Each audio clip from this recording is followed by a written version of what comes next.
할렐루야. 오늘은 민수기 20장 22절에서 29절 말씀을 묵상하겠습니다. 이스라엘 자손 곧 온 회중이 가데스를 떠나 호르산에 이르렀더니 여호와께서 에돔 땅 변경 호르산에서 모세와 아론에게 말씀하시니라. 이르시되 아론은 그 조상들에게로 돌아가고 내가 이스라엘 자손에게 준 땅에는 들어가지 못하리니 이는 너희가 무리바물에서 내 말을 거역한 까닭이니라. 너는 아론과 그의 아들 엘르아살을 데리고 호르산에 올라 아론의 옷을 벗겨 그의 아들 엘르아살에게 입히라. 아론은 거기서 죽어 그 조상에게로 돌아가리라. 모세가 여호와의 명령을 따라 그들과 함께 회중의 목전에서 호르산에 오르니라. 모세가 아론의 옷을 벗겨 그의 아들 엘르아살에게 입히매 아론이 그 산 꼭대기에서 죽으니라.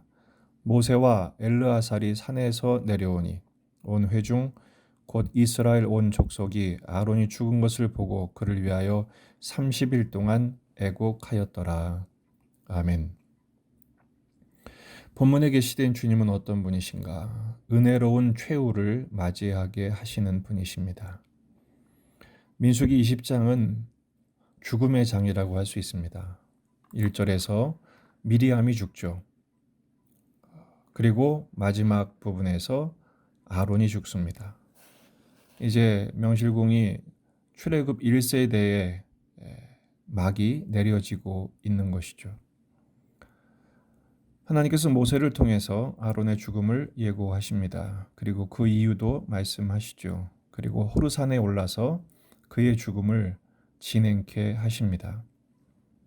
어떻게 하시냐면 26절 아론의 옷을 벗겨 그의 아들 엘르아사에게 입히라. 아론은 거기서 죽어 그 조상에게로 돌아가리라. 그래서 27절에서 모세가 여호와의 명령을 따라서 호르산에 올라가고 28절에서는 아론의 옷을 벗겨서 그 아들 엘르아살에게 입힘으로 아론은 그 산 꼭대기에서 죽고 모세와 엘르아살이 산에서 내려오게 됩니다. 오늘 말씀에서 가장 중요한 교훈은 모든 인간은 죽는다라는 것입니다. 히브리서 9장 27절 말씀대로 한 번 죽는 것은 사람에게 정해진 것이요. 그랬죠? 미리암도 죽었고 오늘 아론도 죽습니다. 얼마 되지 않아 모세도 곧 죽음을 맞이하게 됩니다. 그렇다면 이 죽음은 죄로 말미암은 것이고 그리고 인간의 마지막 종말일진데 아론의 죽음 앞에서 우리는 어떤 은혜를 묵상할 수 있겠습니까? 첫 번째는 연약함에도 불구하고 베푸신 은혜를 묵상할 수 있습니다. 아론은 대제사장입니다. 하지만 그의 인생을 보면 허물도 적지 않았습니다. 출애굽기 32장에서 금송아지를 만들어 놓고 백성들이 중죄에 빠지게 했죠. 그리고 민수기 12장에서는 미리암과 함께 모세를 비방했다가 미리암이 나병에 걸려 큰 저주를 받게 되는 상황을 초래하게도 했습니다. 그리고 20장에서는 하나님의 거룩함을 나타내지 못해서 결국 가나안 땅에 들어가지 못하는 원인을 제공하기도 했죠. 하지만 그의 인생이 이렇게 연약했지만 나답과 아비후처럼 고라 일당들처럼 심판과 형벌을 받지는 않았다는 것입니다. 어떤 점에서는 그들과 다를 바가 거의 없는 아론의 그 핸디캡, 부족함, 연약함이 있었는데도 하나님은 그의 일생에 평안한 최후를 맞이하게 하십니다. 83세의 부름을 받았던 그가 123세에 지금 저주가 아닌 평안한 죽음을 맞이하죠. 모든 노인들의 소망은 무엇입니까? 평안하게 최후를 맞이하는 것입니다. 아론은 모든 백성들이 아쉬워해서 29절에 보니까 모든 백성이 30일 동안 애곡했다 그러고 있습니다. 그 사람 참 잘 죽었다 그런 대상이 아니라 애통하는 대상이 되었다는 것입니다. 아론의 옷을 벗기는 장면이 나옵니다. 마치 제대한 것과 같죠. 하나님께서 그의 인생에 사명의 무거운 짐을 벗겨주신 것입니다. 이것은 아론에게만 주신 은혜가 아니라 예수 그리스도로 말미암아 구속을 받은 하나님의 백성들, 하나님의 자녀들인 우리들에게도 하나님께서 기대케 하시는 약속하신 동일한 은혜인 줄로 믿습니다. 그래서 우리는 우리의 최후를 위해서도 종말을 위해서도 기도해야 합니다. 하나님 앞에서 믿음으로 우리의 끝부분을 맞이하게 하옵소서. 두 번째는 첫 번째 대제사장이 되게 하신 은혜입니다. 이건 특별한 은혜죠. 하지만 그는 첫 번째 대제사장이 되었지만 대제사장으로서 죽음을 맞게 됩니다. 그것은 무엇을 말합니까? 궁극적인 대제사장이신 예수님을 보여주는 인생이었다라는 것입니다. 아론의 옷을 벗기는 장면을 통해서 우리는 중요한 것을 깨닫습니다. 그의 옷은 대제사장의 옷입니다.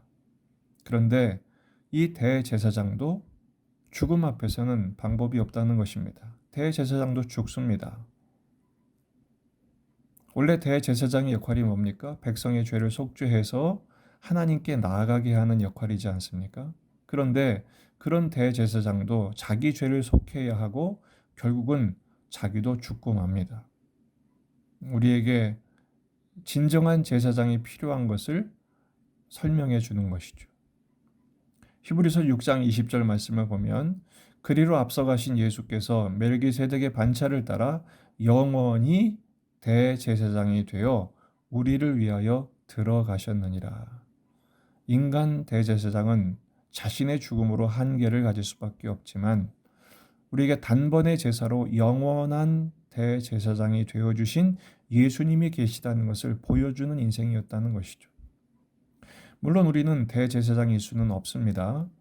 그러나 우리의 삶을 통해서 우리의 진정한 주인이시요 구원자이시며 우리의 메시아이신 그리스도이신 예수님을 드러내는 삶을 산다면 아론과 같은 하나님의 은혜를 힘입는 인생이라 할 수 있을 것입니다. 세 번째는 다음 세대를 세우게 하신 은혜입니다. 28절을 보면 모세가 아론의 옷을 벗겨서 그의 아들 엘르아살에게 입히매 그랬습니다. 아론은 지금 죽음으로 대제사장의 직무를 더 이상 할 수 없습니다. 그것으로 끝이 아니죠. 그의 아들 엘르아살에게 그 사명의 옷을 물려줍니다.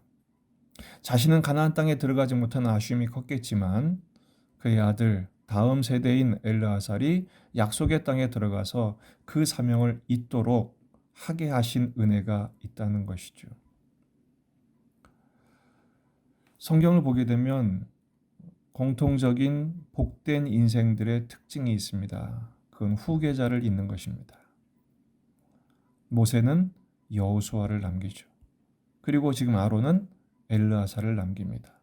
민수기 27장 22절 23절을 보면 모세가 여호와께서 자기에게 명령하신 대로 하여 여호수아를 데려다가 제사장 엘르아살과 온 회중 앞에 세우고 그랬죠. 그래서 이 여호수아와 엘르아살이 모세와 아론의 뒤를 이어 가나안 2세대의 지도자가 됩니다. 그래서 가나안 땅에 들어가 그 땅을 접수하게 하고 그 땅을 안정되게 정착하는 사명을 감당하게 되죠. 엘리야도 엘리사를 남기죠. 예수님도 12 제자를 세워내셨습니다. 그리고 예수님 우리에게 당부하십니다. 너희는 모든 족속으로 제자를 삼으라고 당부하십니다. 옛날에 우리나라의 장인들은 그 기술을 물려주질 않았습니다.